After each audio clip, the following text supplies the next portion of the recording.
हमारे चैनल में आपका बहुत बहुत स्वागत है। सभी को मेरा नमस्कार। तो आज हम सुनेंगे शुक्रवार संतोषी माता व्रत कथा। एक गांव में एक बुढ़िया रहती थी जिसके 7 बेटे थे। 6 बेटे कमाने वाले थे और एक बेटा निकम्मा था। बुढ़िया माँ 6 पुत्रों का झूठा 7वें पुत्र को देती थी। 7वां पुत्र एक दिन अपनी पत्नी से बोला, देखो मेरी माता का मुझ पर कितना प्रेम है। वह बोली, क्यों नहीं, सबका झूठा बचा हुआ तुम्ही को तो खिलाती हैं। वह बोला, जब तक आंखों से न देखूं मान नहीं सकता। पत्नी ने हंसकर कहा, देख लोगे तब तो मानोगे। कुछ दिन बाद एक बड़ा त्योहार आया। घर में 7 प्रकार के भोजन और चूरमा के लड्डू बने। वह पत्नी की बात जांचने के लिए सर दर्द का बहाना बनाकर पतला कपड़ा सिर पर ओढ़कर रसोई में जाकर सो गया और कपड़े में से सब देखता रहा। 6 भाइयों ने भोजन करने आए। उसने देखा माँ ने उनके लिए सुंदर आसन बिछाए, 7 प्रकार की रसोई परोसी और आग्रह कर कर उन्हें भोजन कराती रही। वह देखता रहा। 6 भाई भोजन कर कर उठ गए। तब माँ ने उसकी 5 थालियों में से लड्डू के टुकड़े को उठाया और एक लड्डू बनाया। जूठन साफ कर माँ ने उसे पुकारा, उठ बेटा उठ, तेरे भाइयों ने भोजन कर लिया, अब तू भी उठकर भोजन कर ले।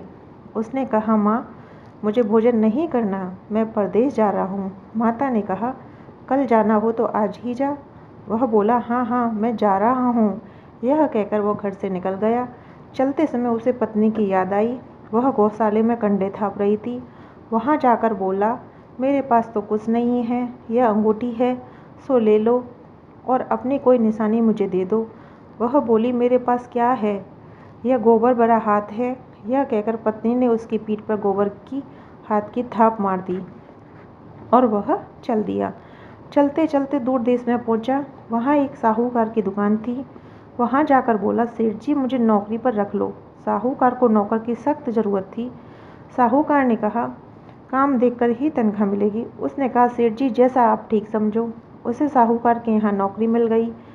वह वहाँ दिनों रात काम करने लगा। कुछ दिन में दुकान का लेन देन, हिसाब किताब, ग्राहकों को माल बेचना, सारा काम करने लगा।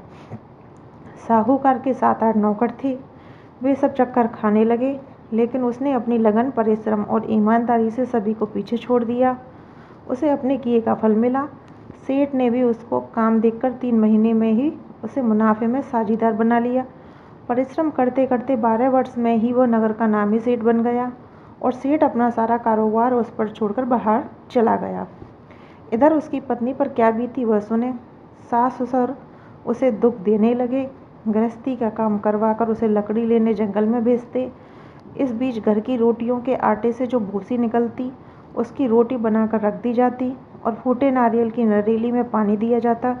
इस तरह दिन बीतते रहे। एक दिन वह जब जंगल में लकड़ी लेने जा रही थी तब उसे रास्ते में बहुत सी स्त्रियां संतोषी माता का व्रत करती दिखाई दी। यह वहाँ खड़ी होकर पूछने लगी, बहनों यह तुम किस देवता का व्रत करती हो और इसके करने से क्या फल होता है? इस व्रत के करने की क्या विधि है? यदि तुम अपने इस व्रत का विधान मुझे समझाकर कहोगी तो मैं तुम्हारा बड़ा एहसान मानूंगी। उनमें से एक स्त्री बोली, सुनो, यह संतोषी माता का व्रत है। इसके करने से निर्धनता, दरिद्रता नाश होता है, लक्ष्मी आती है, मन की चिंताएं दूर हो जाती हैं, मन की प्रसन्नता और शांति मिलती है, निपुणति को पुत्र मिलता है, प्रीतम बाहर गया वो सिद्ध लौट आता है, कुंवारी कन्या को मन पसंद वर मिलता है, चलता मुकदमा खत्म हो जाता है, कलह कलेश की निवृत्ति होती है, मुख शांति होती है, घर में धन जमा हो धन जायदाद का लाभ होता है तथा और भी मन में जो कुछ कामना हो सब संतोषी माता की कृपा से पूरी हो जाती हैं, इसमें संदेह नहीं है। वह पूछने लगी, यह व्रत कैसे किया जाता है, यह भी बताओ तो बड़ी कृपा होगी। वह स्त्री कहने लगी, बिना परेशानी, श्रद्धा और प्रेम से जितना भी मन से ला सके उतना प्रसाद लाना, 5.25 पैसे 5.25 आने तथा इससे भी ज़्यादा शक्ति और भक्ति के अनुसार गुड़ और चना लें। हर शुक्रवार को निराहार रहकर कथा कहना और सुनना।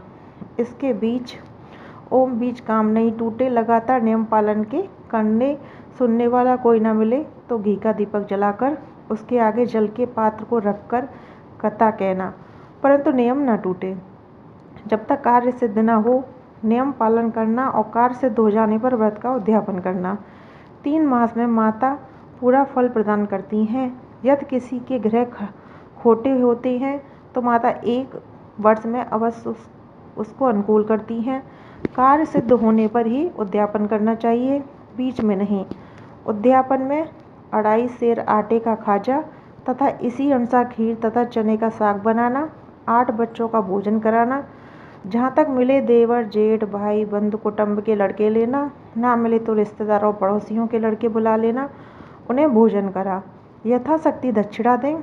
माता का नियम पूरा करना, ध्यान रखना उस दिन घर में कोई खटाई न खाए। यह सुनकर वो वहाँ से चल दी। रास्ते में लकड़ी के बोझ को बेच दिया। उन पैसों से गुड़ चना ले माता के व्रत की तैयारी करने लगी। रास्ते में संतोषी माता के मंदिर में जा माता के चरणों में लौटने लगी, विनती करने लगी, माँ मैं दीन हूँ, निपुट हूँ, मूर्ख हूँ, व्रत के नियम कुछ नहीं जानती, मैं दुखी हूँ। हे माता मेरे दुख दूर कर, मैं तेरी शरण में हूँ। माता को दया आई।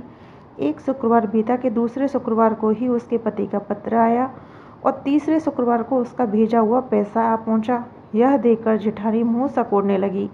इतने दिनों बाद इतना पैसा आया है, इसमें क्या बड़ाई है। लड़के ताने देने लगे। काकी के पास अब पत्र आने लगे, रुपया आने लगे। अब तो काकी की खातिर बढ़ेगी, अब तो काकी बोलने से भी नहीं बोलेगी।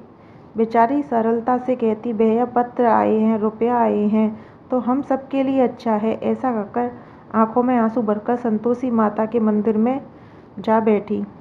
मातेश्वरी के चरणों में गिरकर रोने लगी। माँ मैंने तुमसे पैसा नहीं मांगा, मुझे पैसे से क्या काम, मुझे तो अपना सुहाग से काम है। मैं तो अपने स्वामी के दर्शन और सेवा मांगती हूँ। तब माता ने प्रसन्न होकर, जा बेटी तेरा स्वामी जल्दी ही आएगा। यह सुन खुशी से बावली वो घर के काम करने लगी। संतोषी माँ विचार करने लगी, इस भोली पुत्री से सो मैंने कह दिया कि तेरा पति शीघ्र आएगा, पर आएगा कहाँ से, वह तो इसे सपने में भी याद नहीं करता।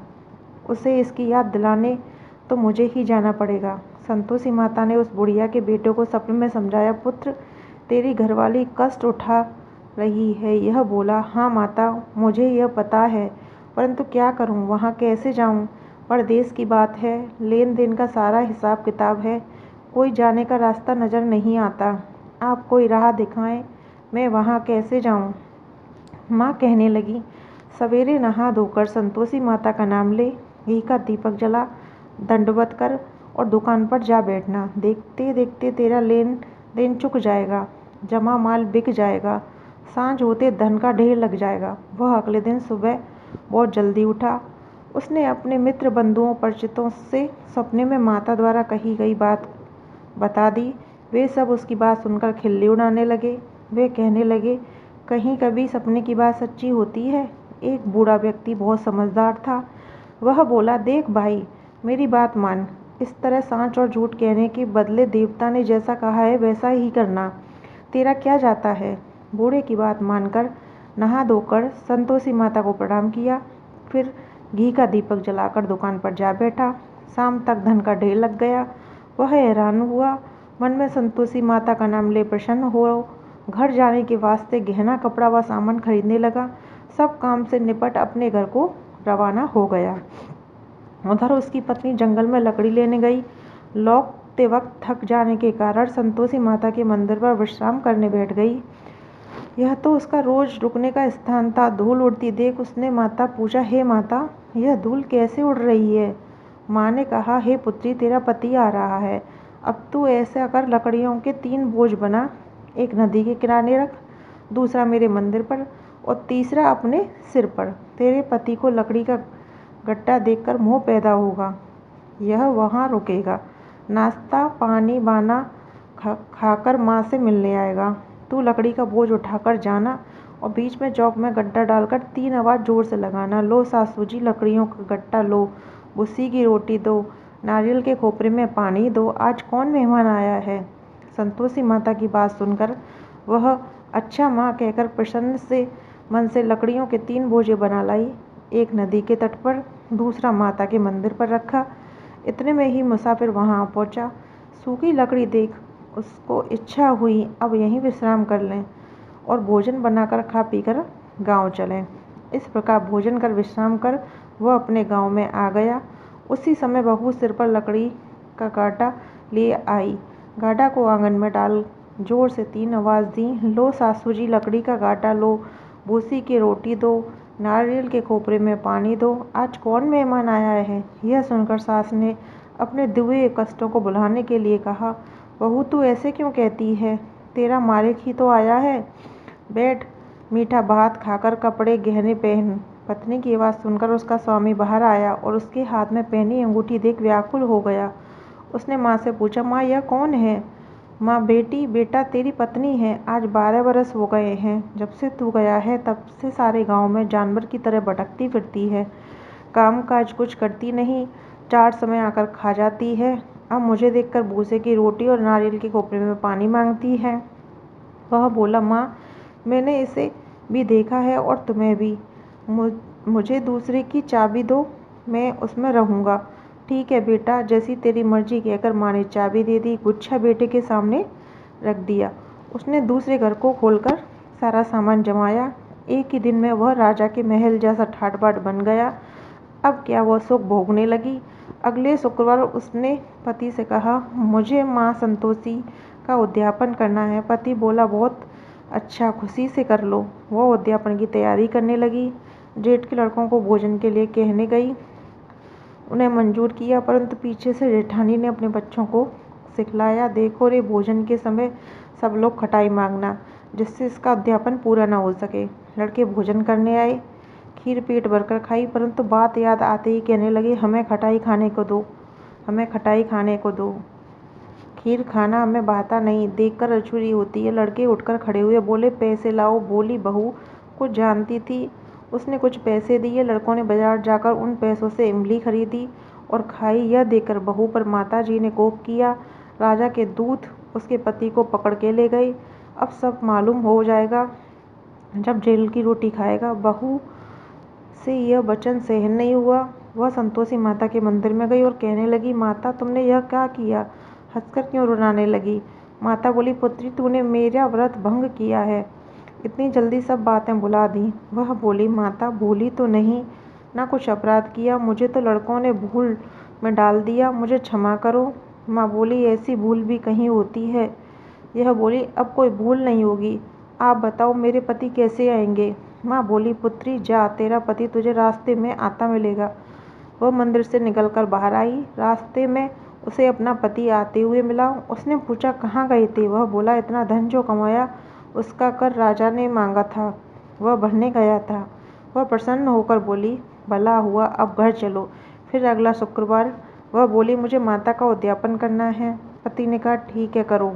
फिर जेठ के लड़कों से भोजन को कहने लगी। जेठानी ने लड़कों को सिखा दिया, तुम पहले खटाई मांगना।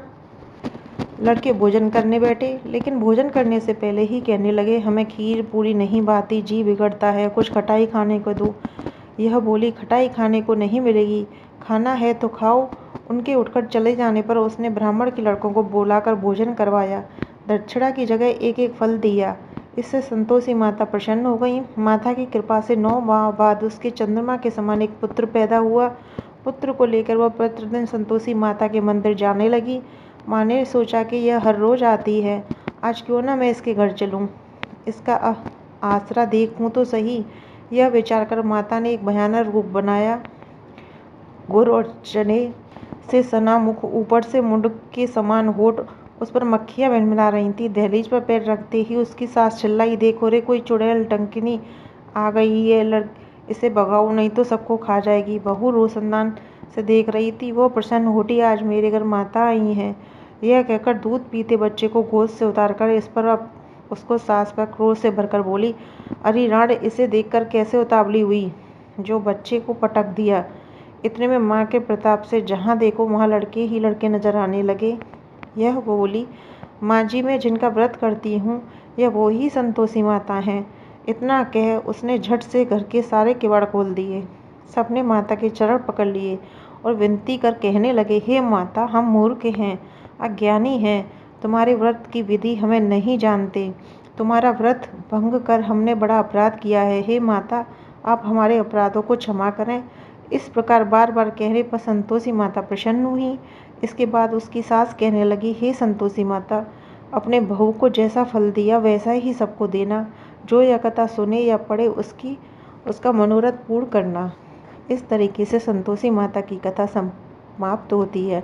आपको हमारी वीडियो कैसी लगी कमेंट बॉक्स में ज़रूर बताएं। वीडियो पसंद आई हो तो चैनल को सब्सक्राइब करें, वीडियो को लाइक शेयर करें। आपको सारे व्रत कथा त्योहारों की हमारे चैनल पर मिलती रहेंगी।